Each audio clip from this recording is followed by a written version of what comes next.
მოგესალმებით, მივესალმებით ჩვენს მსმენელს, ეთერში ბოლნისის ხმა არის.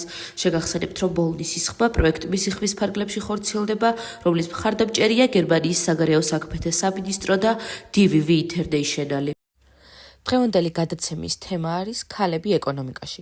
ქალები ეკონომიკაში მნიშვნელოვან როლს თამაშობენ, თუმცა გენდერული უთანასწორობები ჯერ კიდევ დიდი გამოწვევა. აქ არის რამდენიმე ძირითადი საკითხი, რომლებიც ქალთა ეკონომიკურ ჩართულობასა და მათი ეკონომიკური უფლებების გაძლიერების შესახებ არის მოცემული. გენდერული უთანასწორობა შრომის ბაზარზე. ქალები ხშირად ნაკლებად ანაზღაურებად პოზიციებზე მუშაობენ. აქვთ უფრო ნაკლები შესაძლებლობები კარიერული ზრდისთვის და უფრო ხშირად განიცდიან დისკრიმინაციას. გენდერული ხელფასების სხვაობა არის ერთ-ერთი მთავარი პრობლემა, რაც ნიშნავს, რომ ქალები ხშირად ნაკლებად ანაზღაურებას იღებენ იმავე სამუშაოსთვის, რასაც მათი მამაკაცი კოლეგები. მეწარმე ქალები. ქალები მეწარმეობაში ხშირად ხვდებიან ფინანსურ და სოციალურ ბარიერებს, რაც მათ ბიზნესის დაწყებასა და განვითარებას უშლის ხალს. ამასთან მეწარმე ქალთა მხარდაჭერის პროგრამები და ფინანსური რესურსების ხელმისაწვდომობა შეიძლება მათ ბიზნეს საქმიანობის გაძლიერებაში დაეხმაროს. ქალთა დასაქმების პოლიტიკა. ბევრ ქვეყანაში კანონმდებლობა ცდილობს გენდერული თანასწორობის გაძლიერებას შრომის ბაზარზე. თუმცა პრაქტიკაში ამ კანონების აღსრულება ყოველთვის ეფექტური არ არის. ქალთა დასაქმების ხელშეწყობისთვის აუცილებელია ისეთი პოლიტიკის განხორციელება, რომელიც ხელს შეუწყობს ქალთა პროფესიულ განვითარებას და მათთვის უფრო მეტი ეკონომიკური შესაძლებლობების შექმნას. ქალთა ეკონომიკური გაძლიერება, ფინანსური განათლებისა და რესურსების ხელმისაწვდომობა ქალებისთვის მნიშვნელოვან როლს ასრულებს მათი ეკონომიკური დამოკიდებულების გაძლიერება. ინიციატივები, რომლებიც მიზნად ისახავს ქალთა ეკონომიკურ გაძლიერებას, მოიცავს მეწარმეობის მხარდაჭერას, პროფესიულ მომზადებას და ფინანსური განათლების პროგრამებს. ქალთა ეკონომიკური ჩართულობის გაზრდა და გენდერული უთანასწორობის დაწლევა ხელს შეუწყობს არა მხოლოდ ქალების, არამედ მთლიანად ეკონომიკის განვითარებას.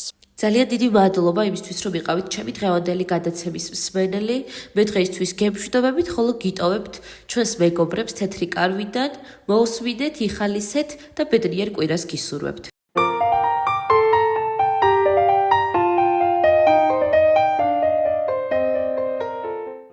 მოგესალმებით ძვირფასო მსმენელებო. მოგესალმებით თეთრი კარავიდან.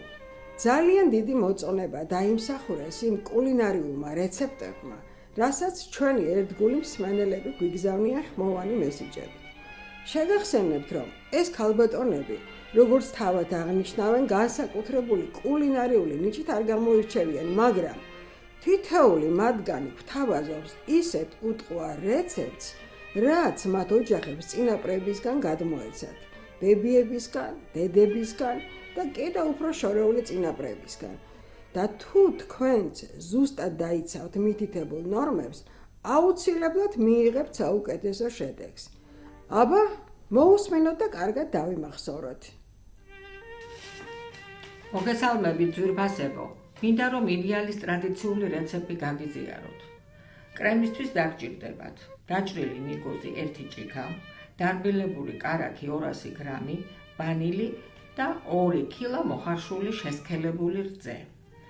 ცომისთვის დაფქული ნიგოზი 9 ჭიქა, თაფლი 4 სუფრის კოვზი, ფქვილი 2 ჭიქა 9, სოდა ძმრით 1 ჩაის კოვზი, 60 გრამი კარაქი, შაქარი 1 ჭიქა, კვერცხი 4 ცალი. ახლა მოგიყვებით მომზადების წესს. კვერცხით და შაქრით ატკიფეთ გოგლი-მოგლი. დაამატეთ თაფლი, გამდნარი კარაქი, სოდა ძმრით და დადგით ორთქლის აბაზანაზე. თან რამდენიმე წუთით კიდევ თქვიფეთ. მასა გახდება ფუმფულა და თხელი. შეურიეთ ფქვილი და ნიგოზი.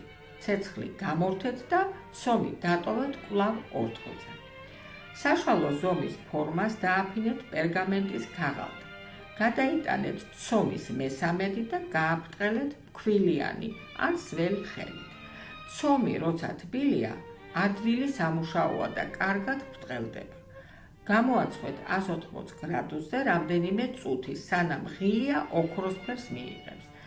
ასევე გაიმეორეთ დანარჩენი ცომითაც. სულ წვება 3 ფირფიტა. კრემისთვის ატკიფეთ შესქელებული რძე და დარბილებული კარაქი. ჯერ კარაქი ამოიყვანეთ, შემდეგ ნაწილ-ნაწილ შეატკიფეთ შესქელებული რძე, დაუმატეთ ვანილი, მიღებული კრემი წაუსვით 3 ფირფიტას.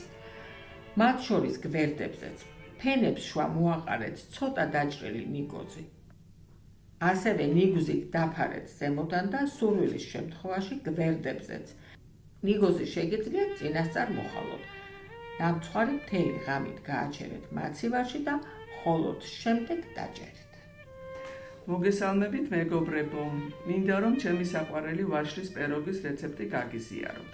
დაგვჭირდება ვანილი, ლიმონი 2 ცალი, ნიგოზი 150 გრამი, ვაშლი 6 ცალი, მარილი 9 ჩაის კოვზი, გამაფხვიერებელი 1 ცალი, კვერცხი 2 ცალი, კარაქი 150 გრამი, შაქარი 200 გრამი, ქვილი 550 გრამი. მომზადების წესი: ცომისთვის განკუთვნილი ინგრედიენტები მოათავსეთ ჯამში და მოზილეთ ფხვიერი ცომი. კარაქი და კვერცხი უნდა იყოს ოთახის ტემპერატურის. ცომს დააფარეთ ცელოფანი და 30 წუთი მოათავსეთ მაცივარში. კუბებად დაჭრილ ვაშლს დაასხით ლიმონის წვენი, 100 გრამი შაქარი და მოთუშეთ.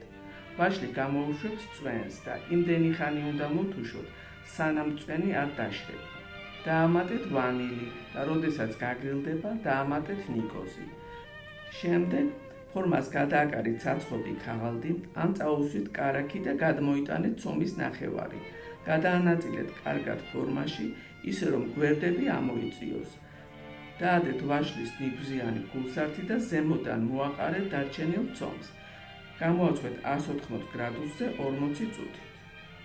დიდი მადლობა ყურადღებისთვის. თუ გამოაცხობთ, ძალიან კმაყოფილი დარჩებით. ჩვენი დრო ამოიწურა ძვირფასო მსმენელებო, ერთი კვირით გემშვიდობებით, აბა მომავალ შეხვედრამდე. ისევ ველით თქვენგან საუკეთესო რეცეპტებს.